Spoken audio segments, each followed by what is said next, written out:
article on Infowars.com. 50 VA hospital workers claim retaliation because they blew the whistle on horrors that they saw. Now, this is an article that's essentially from Washington Times. It says, when Valerie Riviello, a nurse at the VA in New York, saw the clinic restrain a sexual assault survivor to a bed for 7 consecutive hours, she went over and released the woman.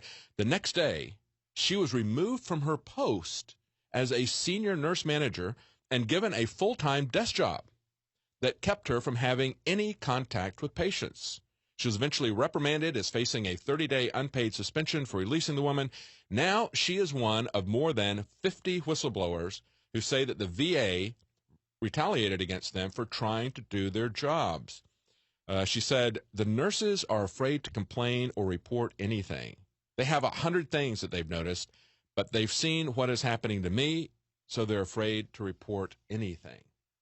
See, that's the concern. Always when people report wrongdoing, the whistleblowers themselves are attacked. That's why we have whistleblower laws. And yet, we have Obama, who has essentially come against people who are blowing the whistle, who are exposing criminal actions. Look at the reaction, for example, to the Edward Snowden leaks. Look at the calls for his imprisonment, for his execution. What did he do? He exposed that our government is violating the law.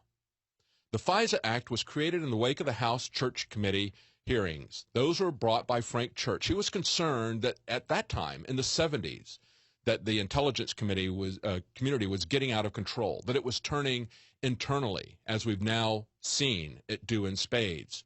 And so as a result, they had these Church Committee hearings. They created the Foreign Intelligence Surveillance Act. And one of those things was to make sure that if somebody really was in America, really was participating in a terrorist event or an espionage event, that they had some channels where they could go through and have a court procedure where they could get a search warrant, but still kind of keep it secret. Well, the problem is secrets and spying always turn inward on their own people. And so now we see that the FISA court has become this secretive rubber stamp for the administrations that have followed it.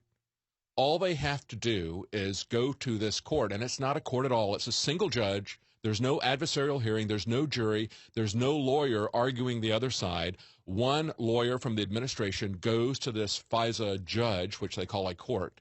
He issues rulings, and it's not bad enough that they're doing that. What they're doing is they're keeping these rulings secret while pretending that it's modifying the rule of law, that it's modifying our constitutional protections that are recognized, our rights that are recognized under the Constitution. You are watching the best of the Alex Jones Show, weekdays from 11 a.m. to 2 p.m. Central. Watch live at Infowars.com/show or become a member of InfoWarsNews.com and help us take resistance to the next level.